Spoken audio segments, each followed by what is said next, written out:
नमस्कार, मी पंजाब तक मी आलो आहे केरळ राज्यामध्ये कोची शहर आहे. कोची शहरमध्ये ह्या लुलू मॉलला या ठिकाणी आलेलो आहे आणि या ठिकाणून आपल्या महाराष्ट्रातल्या शेतकऱ्याला अन्नदान देणार आहे.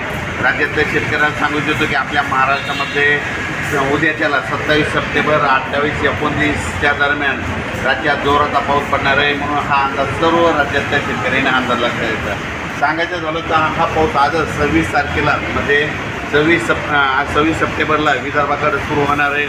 चंद्रपूर, वर्धा, नागपूर, भंडारा, गोंदिया, यवतमाळ, वाशिम, हिंगोली, परभणी, नांदेड म्हणजे आज 26 तारखेला मध्यरात्री त्याला हा पाऊस सुरू होईल.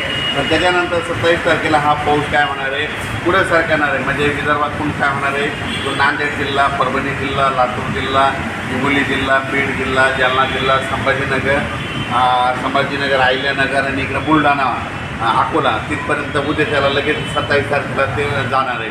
त्याच्यानंतर 28-29च्या दरम्यान तो संपूर्ण पश्चिम महाराष्ट्राकडे जाणार आहे. म्हणजे सोलापूर जिल्हा, सांगली जिल्हा, सातारा जिल्हा, पुणे जिल्हा, मुंबई, कोकणपट्टी सहित अहिल्यानगरहून तसंच नाशिकहून नंदुरबार, धुळे, जळगाव, मुंबई संपूर्ण तसंच सगळीकडे संभाजीनगर करत असा काय होणार आहे.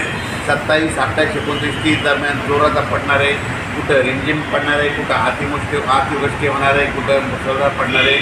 म्हणून हा अंदाज लक्षात. पण राज्यातल्या सर्व शेतकऱ्याला सांगू इच्छितो की आज दुपारपर्यंत ज्यांचं काही सोयाबीन काढलेलं असेल तुम्ही थांबून ठेवा. कारण की राज्यामध्ये आज उद्यापासून म्हणजे 27 सप्टेंबरपासून ते 2 ऑक्टोबरपर्यंत जोराचा पाऊस पडणार आहे. म्हणून हा अंदाज लक्षात घ्या. परत महाराष्ट्रातल्या शेतकऱ्याला एक आनंदाची बातमी, राज्यामध्ये पाऊस करता जो म्हणजे ऑक्टोबरच्या दुसऱ्या आठवड्यापासून पावसाचा जोर ओसरणार आहे. पाऊस निघून जाण्याच्या तयारीत राहणार आहे. म्हणून सोयाबीन काढायची असली तर ऑक्टोबर महिन्यामध्ये तुमची सोयाबीन काढू शकता. कारण की ऑक्टोबर महिन्यामध्ये पाऊस ओसरणार आहे, पावसाचा जोर ओसरणार आहे, पाऊस निघून जाण्याची तयारी ठेवणार आहे. म्हणून हे लक्षात येतं. 2 तारखेला एकदा जाळीधुळी आल्याच्यानंतर सगळ्यांनी समजून घ्या की लगेच 12 दिवसाला पाऊस महाराष्ट्रातून निघून जातो. म्हणून हा अंदाज लक्षात येतात. सांगायचं झालं तर मग हा राज्यामध्ये आता अतिमुसळधार कुठं पाऊस पडणार आहे.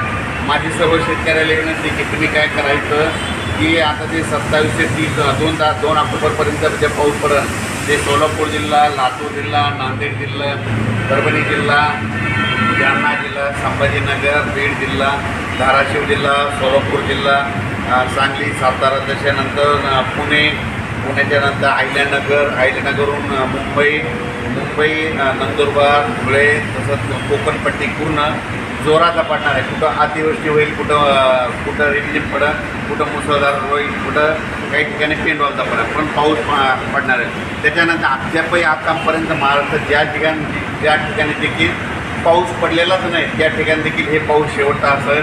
म्हणून हा अंदाज सर्व राज्यातल्या शेतकऱ्यांनी लक्षात घ्यायचा. आणि तुम्हाला एक सांगू इच्छितो, मी या कामासाठी आम्ही केरळ या ठिकाणी अभ्यास करण्यासाठी आलो होतो.